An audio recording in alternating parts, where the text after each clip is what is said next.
It's the Cornermen Radio Live with Barsini. We got a special guest in the house. I want to shout out to the whole LDBC.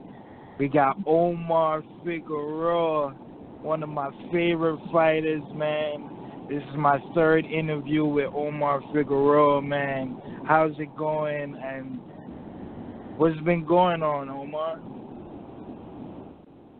I mean, it's going. As a fighter, I've been wanting to get in the ring for a while now, but you know how the boxing business is, and everything has to align, and I guess thus far things haven't aligned, so we're just waiting for that call. Right. Well, there's a rumor going on, and it got me so excited. I'm like, yo, if this is true, this is so awesome. They're saying that you're supposedly going to fight John Molina, possibly, on the Deontay Wilder and Tyson Fury undercard. Is that accurate, or y'all working on it? Honestly, that's the first time I hear that. Oh, wow. So I don't know. I mean, like I said, I'm staying in shape. If that's what needs to happen, then that's what's going to happen. I'll be ready. How would it feel, you fighting on pay-per-view and fighting John Molina? Because I had John Molina on my show last year. He said, Omar ain't going to make weight. He's not going to make 140 anymore, so he needs to come to 147 and fight me. John Molina's been calling you out for so many years now, and I saw y'all did a face-off at your brother fight. Yeah. Tell me how it would feel to be fighting on a pay-per-view co-main event, because that's a co-main event of fight, even a main event in California, and as well. What's your take on it? To be honest, I don't really care about all the extracurricular stuff. Mm-hmm. At this point, I just want to fight, man. I need to get back in there. Now that I'm healthy, I want to take advantage and keep busy. And we're doing a lot of preventative work on my body, so I don't re-injure myself.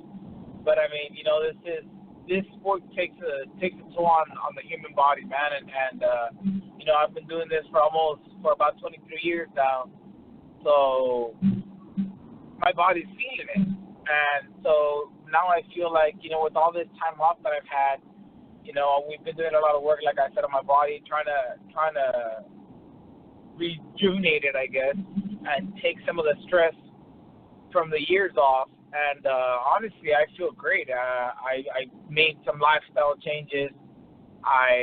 Especially with my diet, I feel great. I don't think I've ever, felt this good before. I mean, I'm excited to see what my body can do now that I'm healthy and I'm able to train 100%. And the mental barriers that I had, I feel are gone now. So all I'm focusing on is really just making myself a better fighter. All right. So, what's your take on John Molina always wanting to fight you, always calling you out on social media? For years, he's been calling you out. What's your take on John Molina wanting to fight you this badly? I mean, I don't blame him, from the outside, because Joel, my coach will admit to this. You can ask him yourself. From the outside, it looks like I'm just a straightforward fighter, one-dimensional, just, whatever. And Coach found out the hard way. And he loves telling this story to everyone that we meet, when we're together. And they ask how we came, to work together and all that. And he tells the story of when Robert Diaz reached out to him and told him to ask him if he would be interested in training me. And so Joel says, yeah, all right, let me look him up. I'll look him up on YouTube and I'll get back to you tomorrow, whatever. So, Joel goes and looks me up, sees some of my fights on YouTube, and the next day he reaches out to Robert Diaz, and he tells him, Robert, don't waste your time on this kid. I have 3, 4, 5 guys here that'll put a whooping on him. And Robert tells him, just give him a shot. This kid shows potential, blah, blah, blah, whatever. And Joel's like, I'm telling you, Robert, I have 3, 4 guys that'll put him on his ass right now in the gym. And Robert was like, well, all right, well, then try him out, see what happens, whatever. So Golden Boy flies me out to Indio. And my first day being there, he puts me in the ring with these 4 or 5 guys. And I sparred a total of 5 rounds that day. 1 round each. That's all they lasted. Wow. And that's when Joel was like, oh, shit, okay, all right, like, we have something in our hands here. And ever since then, I earned Coach's respect. And, I mean, Coach has been around world-class fighters. And from that moment on, he told me, he's like, all right, like, he apologized. He's like, I'm sorry I ever doubted you, man. He's like, but it's just completely different once you're in the ring with me. And when he started working with me, like truly working with me, that's when he realized that I'm the smartest fighter there is. And I fight the way I fight for a reason. And I know from the outside, I like it. I'm glad that everybody thinks that it's going to be an easy fight. They see me as one-dimensional, but they don't know how much thinking and how much, how methodical I am in the ring, how smart I am as a boxer. And I feel like that's what John thinks. I feel like he's going to think that we're just going to go in there and broaden it out, which we probably will, but there's a lot more that goes into my style than what meets the eye. Oh, okay. Well, John fought, your trainer was Juanio Diaz. He was training Ruslan for a couple fights, and John Molina fought Ruslan. But we thought it was going to be like a war, and John Molina became a boxer. I don't know if you ever got a chance to watch that fight. Did you ever got a chance to see it? And what was your take on that fight? Oh, okay, you didn't. No, I don't want to. No. Well, John Molina was using his jab, and I'm like, when since John Molina boxed, you know what I'm saying? And I was really surprised when he got that victory. So Juanio Diaz is going to have a lot to know because his fellow fighter Ruslan was fighting John Molina, so it makes a great storyline. But what's your take as John Molina as a fighter? I feel he's a tough test in the ring for anybody. You have to be smart when you fight a guy like John Molina because he has power and he has that one punch knockout power and it could be over. Mm-hmm. So you always gotta be wary of that one punch, and you always have to be careful. So you can't go all out. You can't go crazy when fighting a fighter like John Molina, because you never know when he's gonna land that shot. It's like I said about my brother and myself. It's not a matter of if you're gonna get hurt. It's a matter of when. And I feel like that's kind of John Molina's thing too. It's not a matter of if you're gonna get hurt. It's a matter of when, and if he's able to capitalize on it.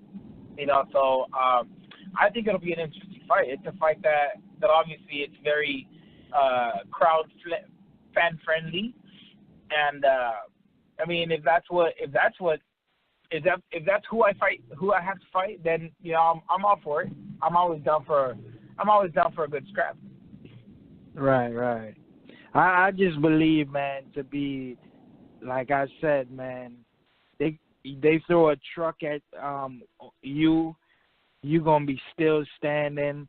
I just don't believe John Molina has the tools or his power is going to be matched up to yours. I just don't believe John Molina has it in him to beat you. But I would love to see you to fight John Molina in December, because we fans miss you, Omar. Like, we really want to see you back like you was at lightweight. You was WBC champion. You was active. We want to see that Omar again.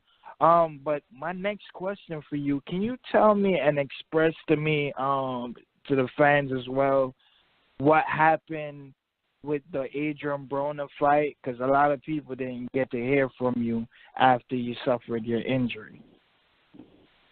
Well, the thing is that about 2 years ago, I stupidly was driving recklessly on my jet skis, and I ended up crashing going about 60 miles an hour. So I ended up dislocating my right shoulder.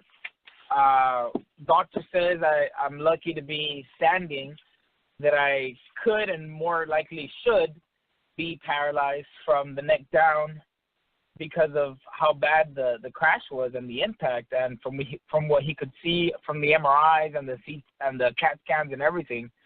And so that's basically what happened. But I was taking a break from fighting at that point too, so I kind of let my body heal.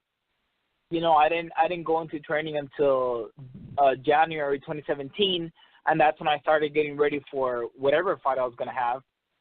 But the thing is that I took it easy. I gave myself plenty of time to get ready, and so I feel like that's why I made it so healthy to the fight, and why my shoulder didn't bother me too much. So when I got back into camp this year, my shoulder started hurting me again, but it started hurting me really bad. So I went to the specialist, got it checked out, and they told me that I have a slap tear, which is a shoulder labrum or labral anterior and posterior tear. So my shoulder is pretty much torn. There's nothing I can do about it. The doctor told me, he's like, as long as you're able to train, if it doesn't bother you too much, he's like, you shouldn't get surgery. He's like, surgery should be last resort. So ever since I got those news, I've been looking for a fight. I've been in the gym and keeping ready. But it's just like I said, they're boxing politics. All the planets have to align, and they just haven't aligned for me. Okay. Yeah, man, that would have been like, we saw the press conference, a Showtime, and we saw Adrien Broner, Omar Figueroa. Man, that was like, man, this is a fight we always wanted to see. I believe that you would have slaughtered Adrien Broner, the first fighter to stop Adrien Broner, if that fight ever came to fruition, man. But I don't know if you heard the news that Manny just signed officially with Al Heyman, and he's going to fight Manny Pacquiao, and Adrien Broner is going to fight January 19th in Vegas for the first PBC and Fox. I don't know if it's going to be Fox pay-per-view or regular Fox, but yeah. What's your take on that matchup? Good. I honestly don't care. If it's not, if it's not me or my brother, like, I honestly don't care. I don't know. I like to mind my business. I like to stay in my lane. The quickest way to get from point A to point B is a straight line. I keep my vision on my goal, and my goal is directly ahead of me. If I start looking at other people or paying attention to other people's lives, I lose track of mine. Right. And that's when shit goes wrong. So that's why, and this is the advice that I give everybody, my brother, my cousins, my mom, everybody, is like, mind your business. Stay in your damn lane. The fastest way to get from point A to point B is a straight line. If I start worrying about other fighters, like people were asking about the Canelo thing, the contract, I'm like, good for him. Good for him. They asked me about the Mayweather McGregor, or Mayweather Khabib. I'm like, good for them. If they're gonna make a shitload of money, good for them. That's what we're in this business for, to make money. Right.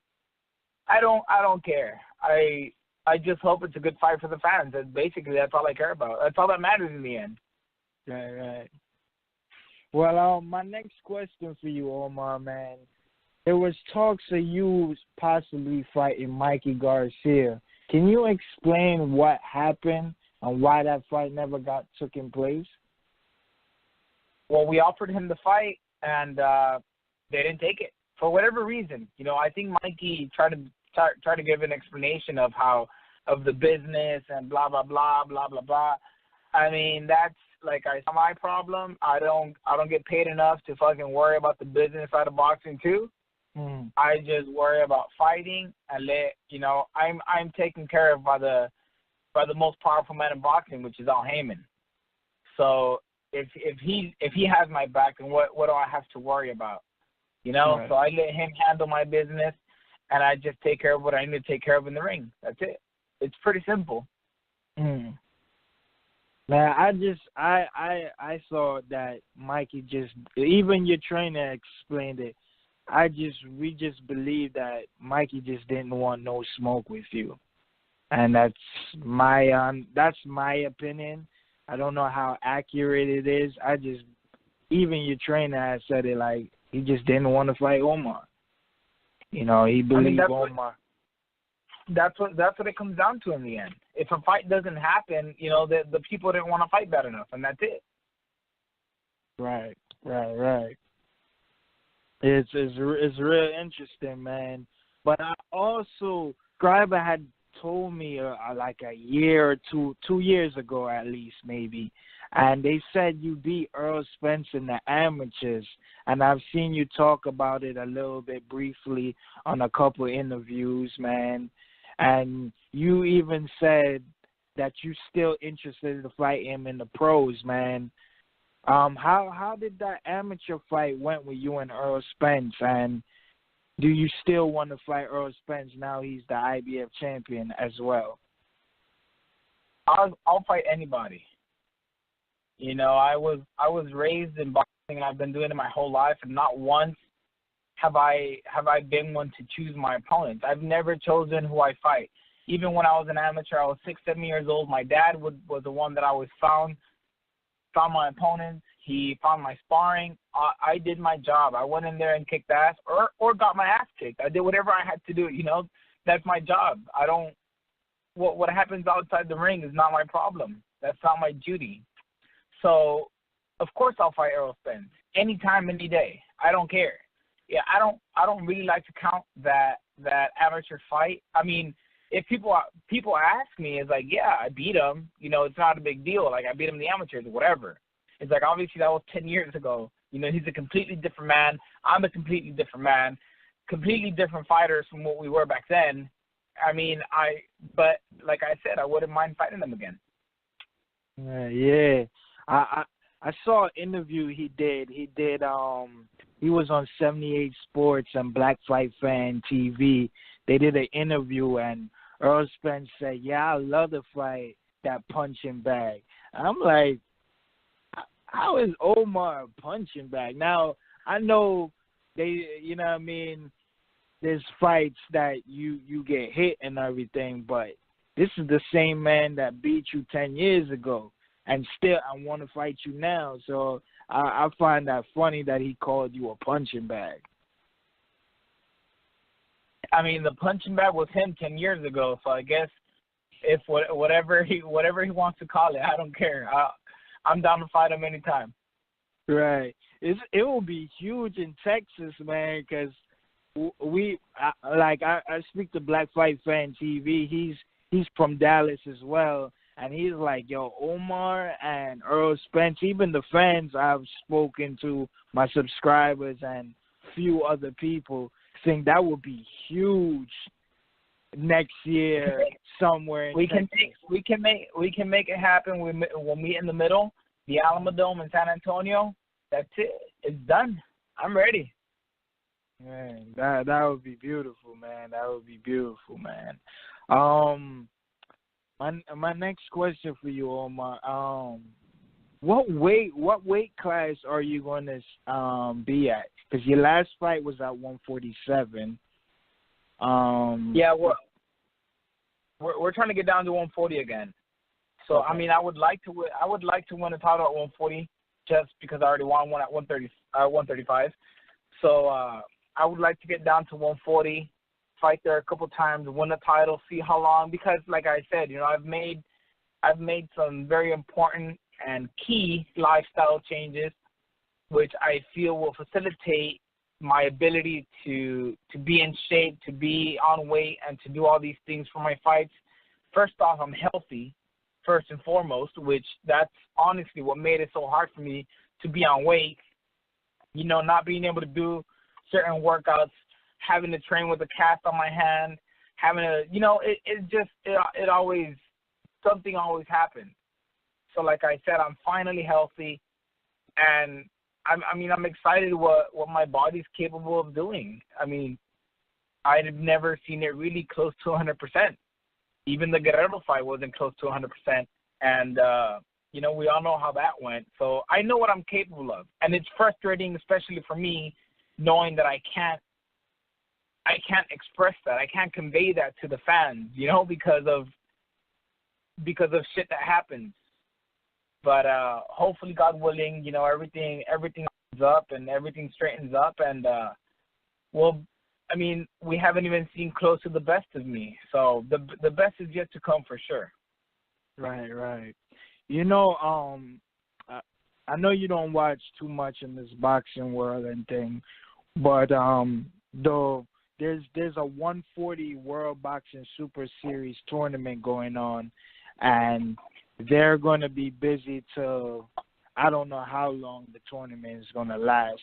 Whenever they get the finalists fight each other, and then the last two belts, Bobby Arum has Jose Ramirez on Top Rank on ESPN, and Maurice Hooker, who's the next champion, the WBO, he's signed to the Zone.